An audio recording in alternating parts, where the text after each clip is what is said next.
There we go. Okay, welcome to the Deschutes County Board of Commissioners meeting for 9 a.m. Wednesday, June 14th, 2023. First item on the agenda is Pledge of Allegiance. Please join me. Pledge allegiance to the flag of the United States of America and to the republic for which it stands, one nation, under God, indivisible, with liberty and justice for all.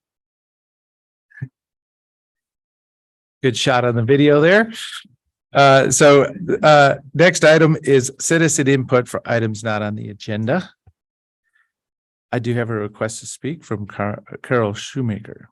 Carl, sorry about that.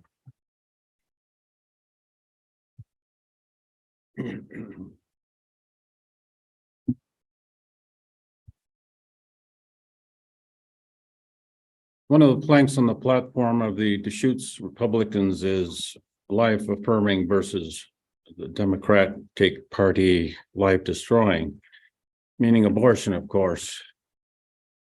I don't know how life affirming it is for the Republicans to block legislation for gun reform as the Republican Party is up in Salem with their walkout. The easy access to guns in the United States leads to mass shootings. The country western concert in Las Vegas, Columbine, a Safeway somewhere.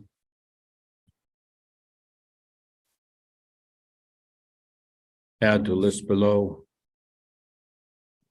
Oops, not enough space. Never has been. Is not now, never will be. Yes, I'll have to get a ream. Thank you. Thank you, Mr. Shoemaker. Thank you, Carl. Is there anyone else for public comment? Anyone online? I see none. I did want to acknowledge that it is Flag Day today. And at the ceremony this morning, the Roberts family was acknowledged. They lost their son quite a while ago, but he was a Mountain View graduate. And you could just tell it meant so much to them. And his brother was there. Anyway, I was really glad. We are so blessed in this community to have Dick Tobiasen and that all that he does to recognize the over 17,000 veterans that live in Deschutes County. I was really honored to be part of this ceremony and know that we really need to have a plaque to honor Dick. I mean, somehow that man, I think he just turned like maybe 89, but I just feel like he, he's been there and, every once in a while his grandchildren show up and, his son Eric has done the Veterans Village. So if we can do something to honor him sooner rather than later, I think that would be really wonderful. He is an amazing inspiration to me. So thank you. Great. Thank you very much, Commissioner Dare. Maybe something around about July 4th would be appropriate. Yes. So yeah, I support. I know that would be, if we can just by then, that would be great. That's only a couple of weeks away. But I think it would really be lovely to surprise him.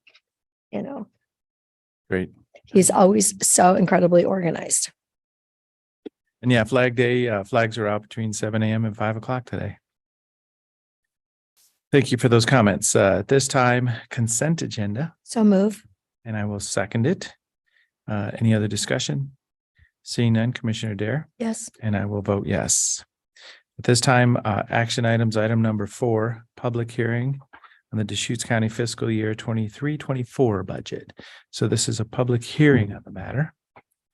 Looks like we have Dan to introduce us to the topic. Hello, Commissioners. Dan Emerson, Budget and Financial Planning Manager.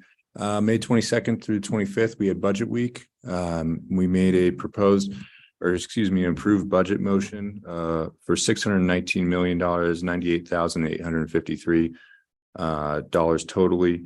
total. Unfortunately, at the time, that motion was not quite accurate because we did not count the transfers from ARPA mostly to the general reserve, and those kind of double up your appropriations, and we counted those as single appropriations for the most part.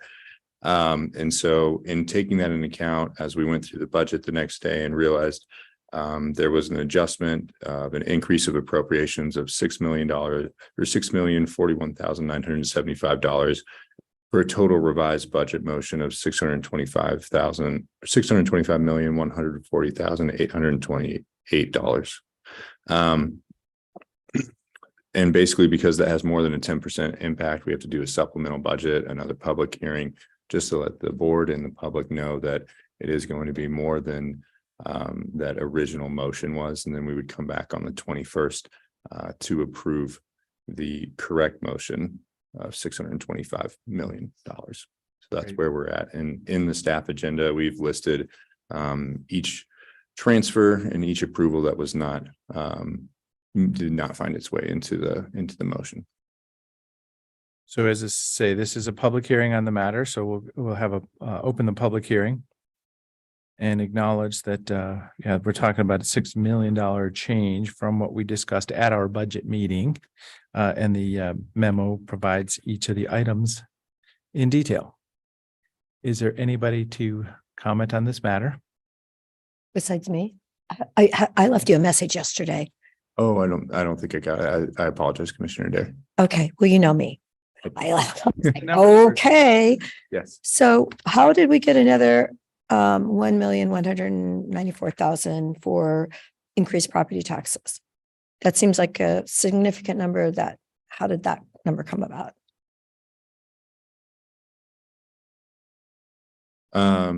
I think that we just did not capture it in the original motion and I worked on this a couple of weeks back, but the general fund increase in its totality was about $1.8 million. And I don't think we captured the transfer. It's the transfer of the general fund to the general reserve. So we did capture the increase of 1.8 million within Fund 001, the general fund. But then after you look at the 33% contingency policy, that dollar amount is reduced to 1.1 million, as you see here.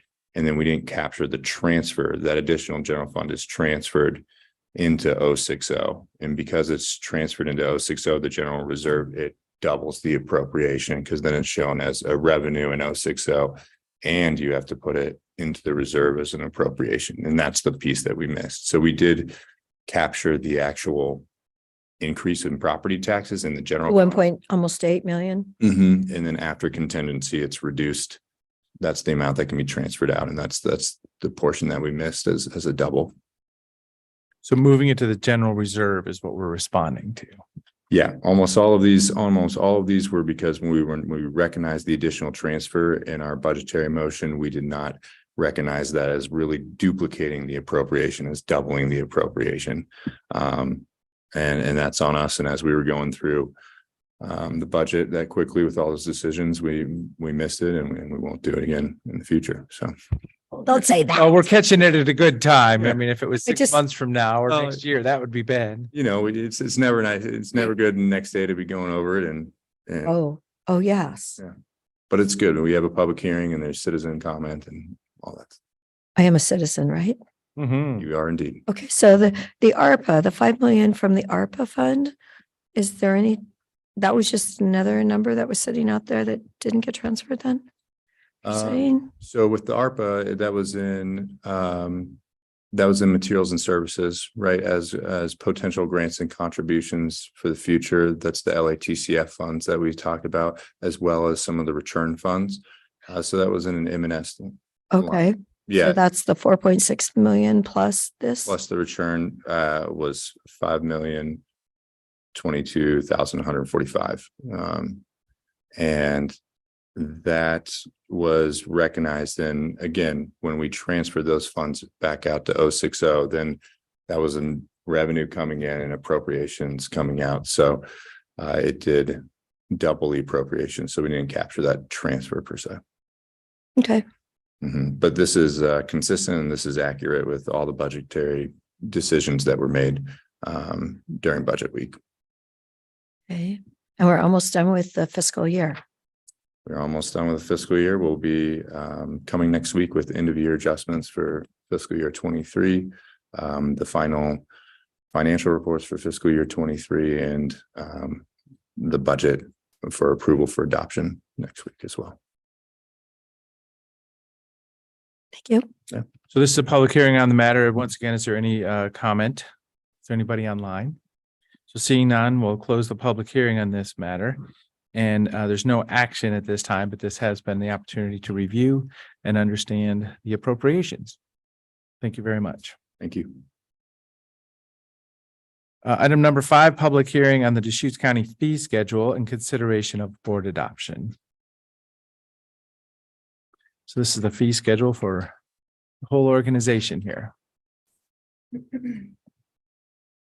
you. Laura Skudrick, Management Analyst for Finance. So last month, I brought you the proposed fee schedule for Deschutes County. I came along with departments for them to answer any questions that you may have had. Now I'm back today with the final version for your consideration and potential adoption, as well as a public hearing. So as noted in your materials, the only changes that we have made since that May meeting were at the recommendation of legal counsel were the public records request for active rental listing, which is room tax fee number 5, and the delinquent tax roll, which is property tax fee number 8. Those were both updated to reflect actual cost of service. So that's how it will show now in the fee schedule. So those changes are reflected in today's materials. No other changes since that May meeting. And with that, if you'd like, we can open the public hearing whenever you're ready. Okay, so this is a public hearing on the 2024 Deschutes County fee schedule. Is there anybody, any comments, anybody willing to speak on the matter? Seeing no one online and nobody in the room. Commissioner Dare, any thoughts? Well, my only comment will be the fact that the Supreme Court ruling over the property tax wasn't it 9-0 the other day, and Oregon's one of the 12 states. And I do believe that's we're gonna definitely have some changes, not with our fee schedule here, but with when someone can't afford to pay their property taxes after 5 years. I'm honestly really hoping that they don't lose all their equity at that point in time at the 5-year mark. So that's something a little bit different, but I thought it was an amazing ruling that the Supreme Court actually went 9-0. And I hope it helps some people that are having a hard time in today's world. Okay, so at this time, we'll close the public hearing on this matter. And Commissioner Dare, is there a motion? Yes. Okay, I move approval of a resolution number 20, is it 22 It's 20. to 3, right? Yes, okay. I was trying to say it slowly. Okay, -024, adopting the F year 2024 Deschutes County fee schedule. And I will second it. And then, for discussion, this is where some inflation is being put into the schedule, is in the newspaper today. Some of the different departments, community development and solid waste. And it will acknowledge that, this is the business-like atmosphere of taking a moment, looking at the fee schedule, making sure we're covering the cost of those services for the people of Deschutes County. Any other comments? No, Seeing none, Commissioner Dare, yes. and Chair votes yes. Great. Thank you very much. You. Getting right through this today. At this time, we'll convene as the governing body of the Deschutes 911 Service District. And this item number 6, public hearing for the Deschutes County 911 fee schedule and consideration. Yeah, so same thing here. We're bringing this to you for public hearing and adoption or consideration of adoption.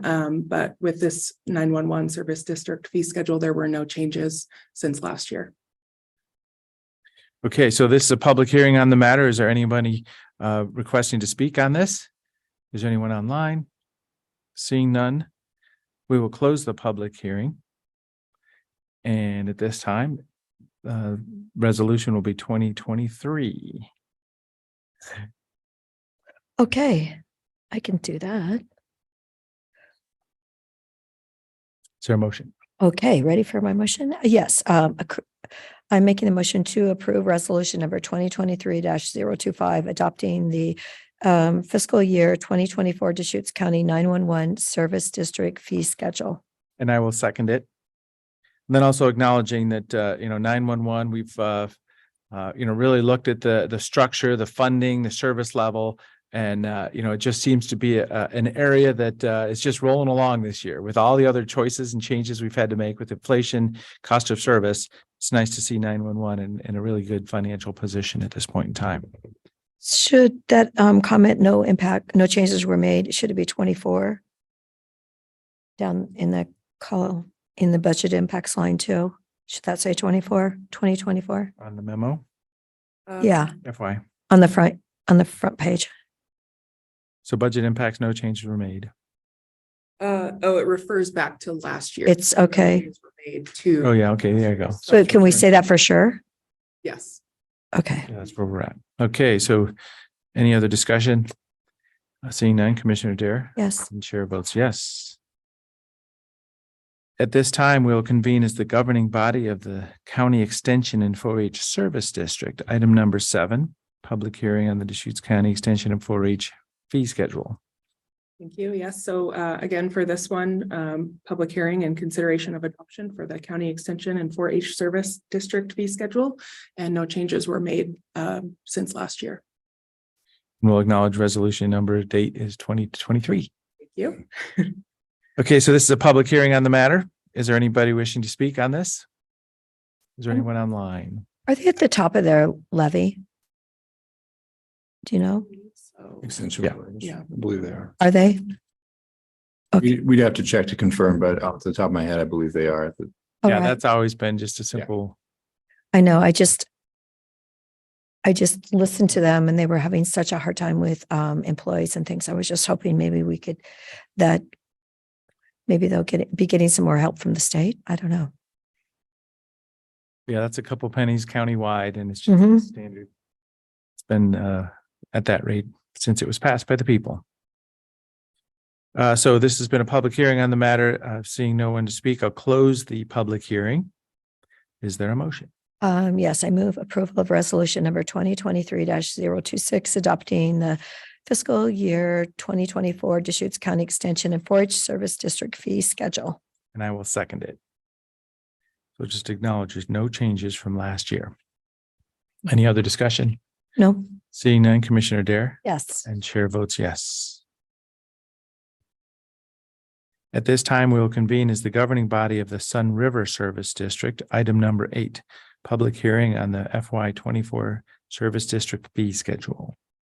thank you. Yep. Same for this Sun River Service District. No changes to the fee schedule for them since last year. And it will be resolution number 2023-027. So this is a public hearing on the matter. Is there anybody wishing to speak on this matter? Anybody in the room? Anyone online? No one online. Okay. So we'll close the public hearing on this item and look for a motion. Yes, I move approval of resolution number 2023-027, adopting the fiscal year 2024 Sun River Service District fee schedule. And I will second it. Is there any other discussion? Seeing none, Commissioner Dare Yes. and chair votes yes. So very, very orderly process through the agenda. Have a great day. At this time, we'll convene as the governing body of the Black Butte Ranch Service District. Item number 9, public hearing on the Black Butte Ranch Service District fee schedule.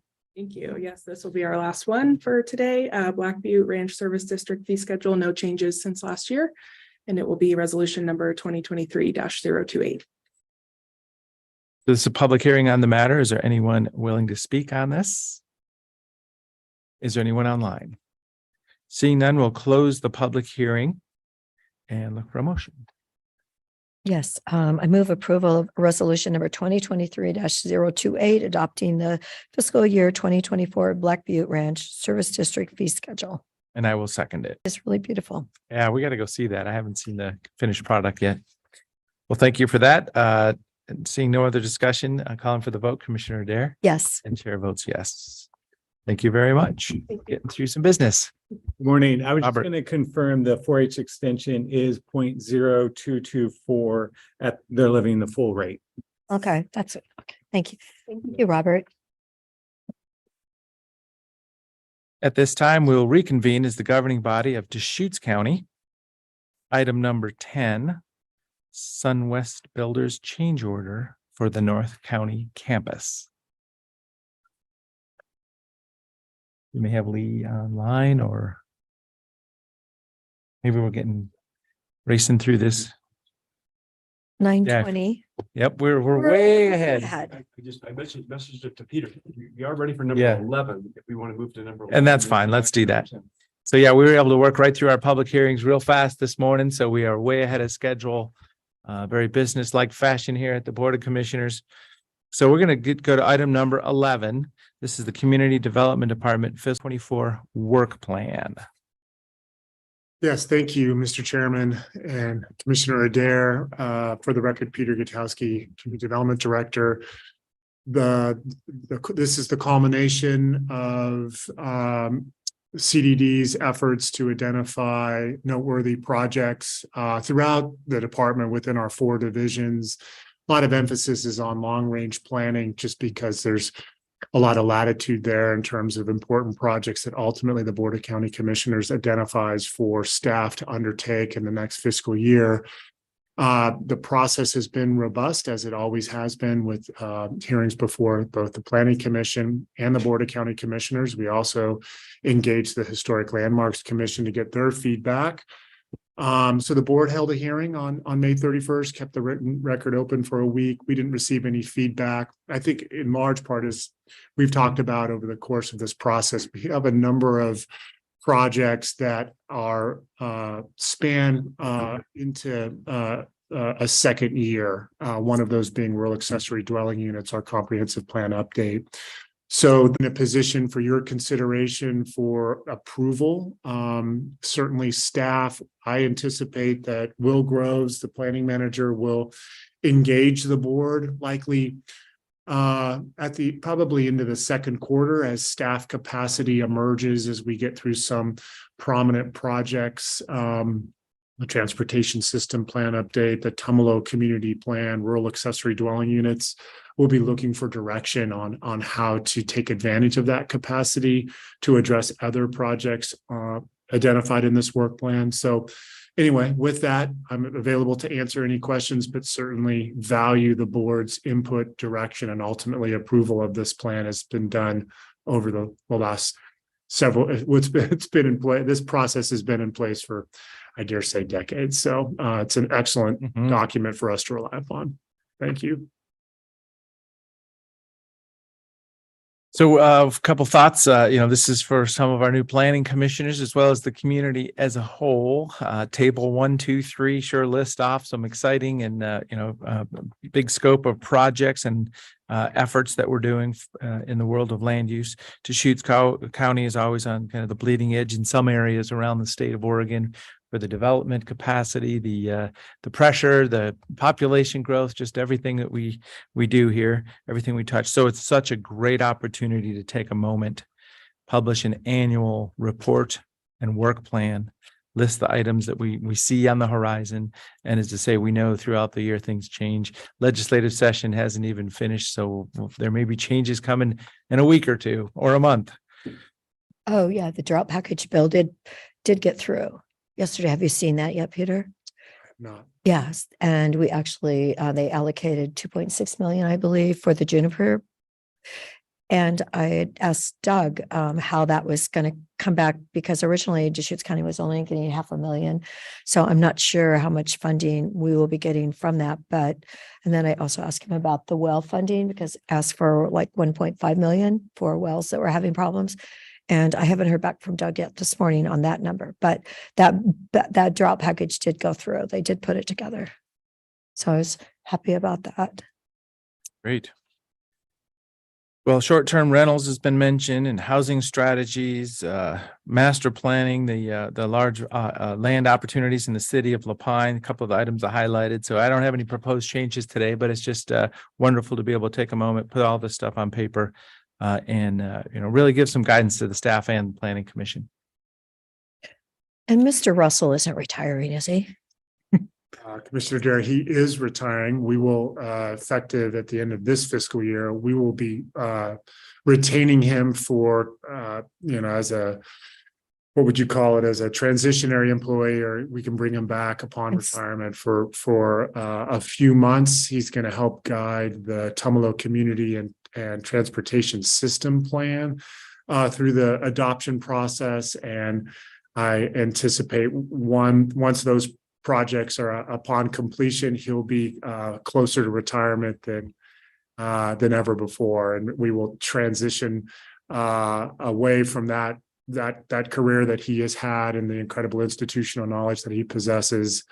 And yet we will hit the ground running with a very capable replacement in coordination with the road department. So change is inevitable, and we're certainly thrilled for Peter's transition to retirement. He leaves a lasting legacy here. He's been with us for well over 15 years and possesses an extraordinary amount of knowledge on transportation. Great. Well, I hope he's listening to all the kind words being said about him this morning. He's an institution. So thank We you, will Peter. certainly miss his wit that he often offers us sometimes when you least expect it. So Yes. But I'll be able to join the staff meeting next Wednesday morning. And I don't know if other commissioners will be there, but there was an invitation. So, No, Tracy told me that you were going to go. well, I just offered. I mean, Yeah. more than one of us could be there, but you are both welcome. We will be meeting outside as the weather now allows for it to have an all CDD meeting, and there will be refreshments provided, which we do annually to kind of celebrate our staff.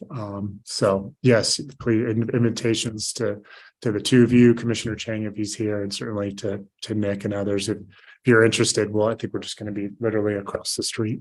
I mean, you're having breakfast and not just donuts.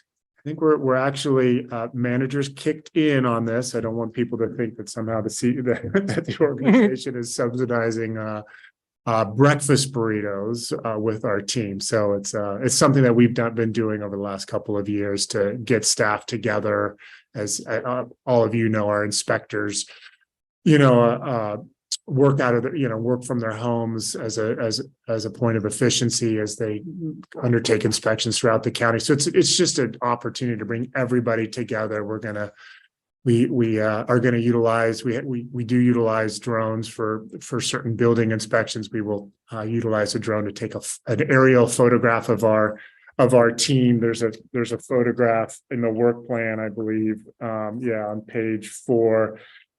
We'd like to replace, because we've had some turnover and some new staff to get that aerial photograph. So yeah, it'll just be for a very soft hour from 8 to 9. So Great. that invitation is extended. Okay. great. So is there any other discussion or is there a motion? Yes, moving approval of the community development fiscal year 23-24 work plan as presented. I will second it. Any discussion? Seeing none, Commissioner Dare, Yes. and Chair votes yes. Thank Thank you you very much. Thank you, Peter. Thank you so much. So item number 10, SunWest Builders change order number 1 for the North County campus. We are on a roll this morning, as you can see.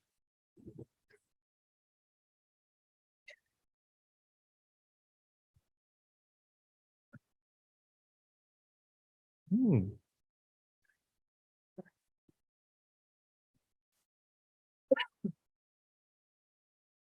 morning, Lee Randall, Facilities Director. Eric Nielsen, Facilities Capital Improvement Manager. Shannon Brister-August, Program Manager with Behavioral Health.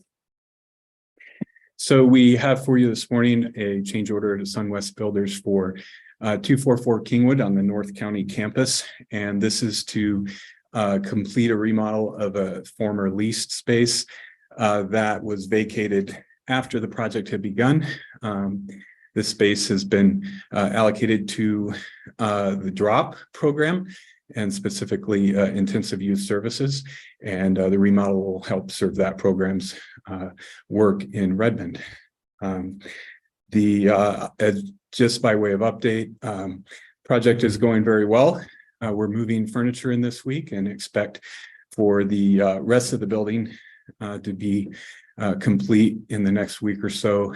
And health services staff will be moving in on June 29th and 30th. Mhm. With that introduction, I will open it up for questions. We also have Holly Harris, I believe, is available via Zoom and may be joining us. So, yeah, hello, Holly. It sounds like you may be there. That's fine. So just acknowledging, we knew that this was a possibility as we were stepping into this. This was previously leased space. It was kind of the partnership as we purchased these buildings. So now the opportunity's here, and it's probably a good time, right before. It'd be bad if we had to reset a development project right after we finished one. So now we can just keep rolling here. So you want to so Shannon, good to see you. We saw each other up in Redmond the other day and you were advocating for this, but yeah, tell us a little bit about Yeah, so we have a drop-in center here in Bend.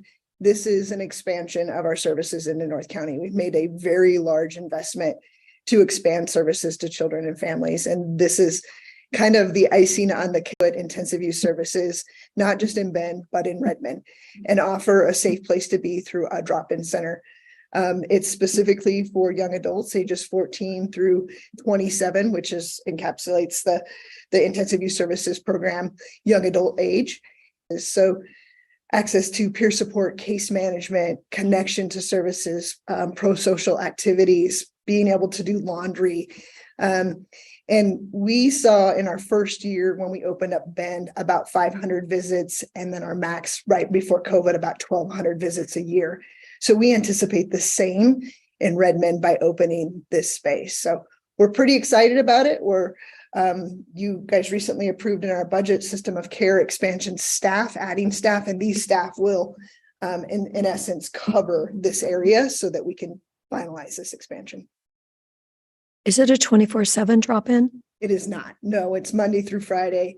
It is intended to be during the day, a lot of after school support, and it will complement what we have in Bend. So there'll be opportunities to come to Bend and on offset days be in Redmond. It'll offer after hours activities though, such as Smart Recovery, which is for substance abuse treatment. It's one of our few programs that we offer where you don't have to be an open and enrolled client. So if you're struggling with addiction and maybe just wanting to say, hey, what is this about? You can come in and get support. So How late is it open then? it's open until 6 right now. So 8 to 6? Right now we share the space here in Bend with public health. So it's actually just in the afternoons. Young adults typically, hopefully, are in school or some kind of job program. So we target those hours. So really in the mid-afternoon from 2 till 6 is our core hours. But anybody can drop in anytime, and that's kind of the beauty of it. So oftentimes, even though we're not formally open, like this one in Redmond won't have a waiting room. The drop-in center will be the waiting room. So somebody can just come in and hang out and get that support if needed. Okay, so Lee, then you knew I had to look at the numbers. $500,000 for less than 1,900 square feet, $500,000. That's $266 a square foot. I was trying to figure out why it was so much. Are there really tall ceilings or something? Are they, yeah, that just seemed like a lot of money. So there are a few items that contribute to that cost. One is the HVAC system is Right, I saw that's like what, 65,000 or something? So we'll be replacing that and have new digital controls for that system, as well as the when it was designed for St. Charles, for instance, the doors all had full glass. It's really not appropriate for this type of project. We're also installing our standard electronic door controls. So there will be the public area that will be open when the building is open. And then there'll be staff areas behind that. So one of the nice things is that it'll create a smooth connection between that part of the building and the rest of the building. And so as we're talking to behavioral health staff, one thing that came up was that opportunity for them to have good handoffs between the two programs if needed. Someone could start at the drop, go to the programs in the other building, and come back to the drop. So for us on the design and construction side, we wanted to make sure that we met that programmatic need. So part of that was that the two hallways don't currently line up, and there's some electrical equipment that needs to be moved. We also needed to move in that electrical room, the doorway to open off the hallway rather than to open off of staff space. So there were some kind of structural functional things that needed to happen over and above what might be normally just a space refresh in order to serve a new program.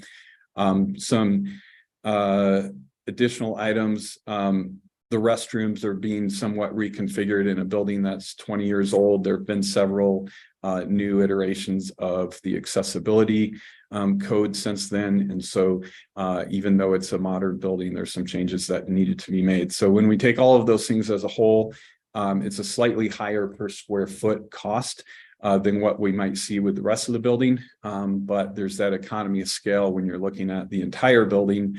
You have a lot of square footage for the existing remodel that's not being modified. Whereas in this small square footage, the majority of what you typically see as the more expensive items in a remodel are actually somewhat clustered in this space, given that it was intentionally and purpose built for St. Charles operations.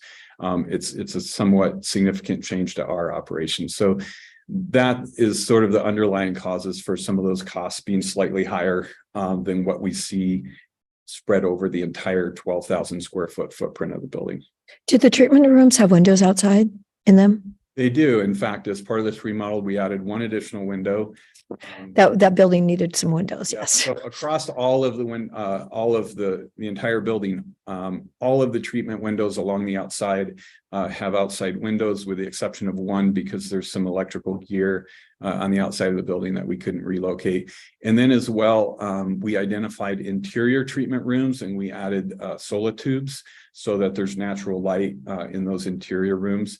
And then to this space in particular, in specific, there is an additional window serving this space.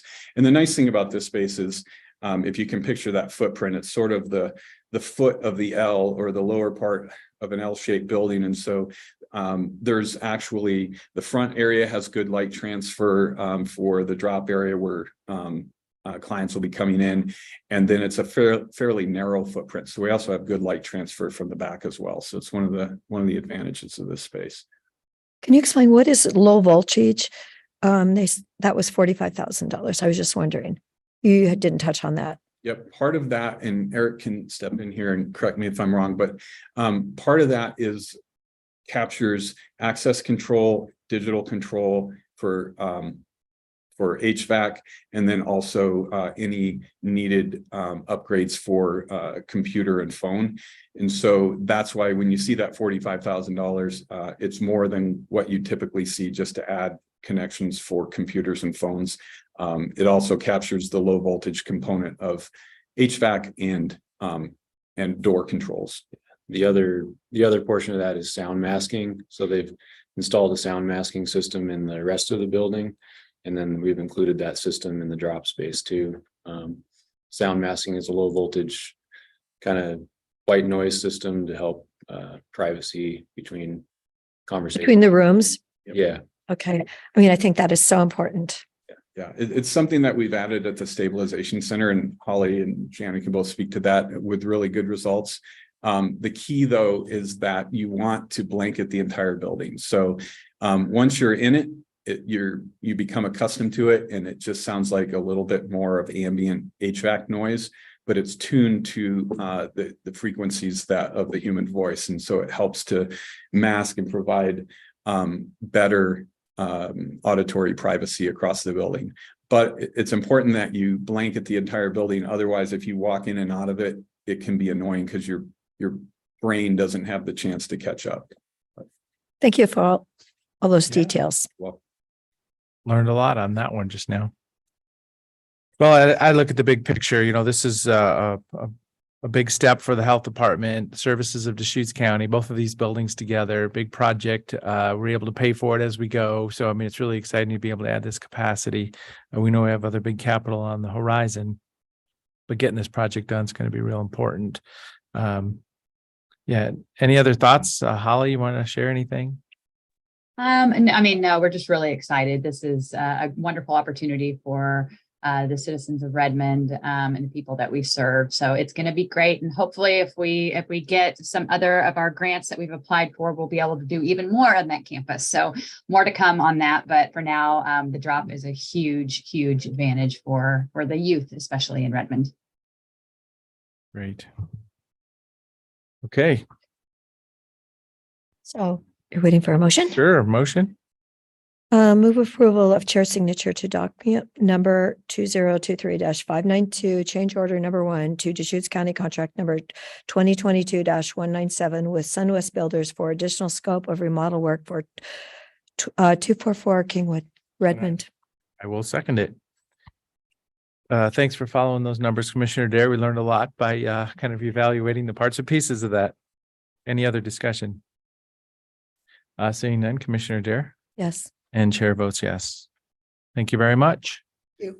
Thank you. And yeah, Eric, nice to meet you. I don't know if we crossed paths yet, but a lot of projects coming, a lot of work for you. Thank you so much. Thanks for joining. I know Lee is very happy to have you. Aren't you, Lee? Very, very happy. Okay, at this time, other items. Is there anything from Nick? I do not have anything else at this time. We just had the executive session after other items. Okay, Commissioner Dare. I did drive to Salem to speak to this head of Ways and Means, Senator Steiner, on Monday morning as for our courthouse, Okay. clarifying Yeah. that we're actually adding on to the building. It's a new 52,000 square foot with parking underneath. That I was told that I really needed to do that. So Great. I got to do that. Thank you very much. I mean, those are little things. I getting know. firsthand I was told information. I better get over there. So the numbers have not come out yet. I did speak to Doug when I was in the building, our lobbyist, and I'm just being and praying that we get our money. Good, thank you. So 'Cause one we need note it. for my fellow board members, Board of Commissioners, Association of Oregon Counties having a budget discussion. So I was sent an email directly asking opinions about, budget choices that are coming up. So input from Deschutes County. It was a couple page kind of questionnaire. I think, did I CC you on that? So I'll get it out to everybody. And so it's just, I did it as one commissioner just to give AOC input into our experience with the AOC budget. There was a discussion on Monday at about 4:00, which I did not attend, but I made sure to have our Deschutes County input and really just ask for, our tax rate and our population and, are we getting the service level we expect from Association of Oregon Counties? Because as we know, there's budget pressure everywhere. So there's a discussion happening at that board level. Well, I'm on the membership committee for the state AOC, and we're hoping with that committee that we can bring more funding in to the organization so that we don't have to raise our dues. And that means that I'm supposed to go back on Thursday night for dinner in Salem. Oh, gosh. Well, at least the roads are nice and clear. I know. Safe There's driving. there's no snow. So that's the good news. Anyway, I'm hoping for that program is actually, it's working. Businesses are donating. So that's nice. Great. Okay, so and then seeing no other items, we are going to convene an executive session under labor negotiations. Go back upstairs or? We can do either. Whatever the board's. Yeah, we can do it here. Yeah, so we're in the room. Okay. So yeah, this time we'll do an executive session. We'll take a break to reconvene. Thank you for coming today. Yep.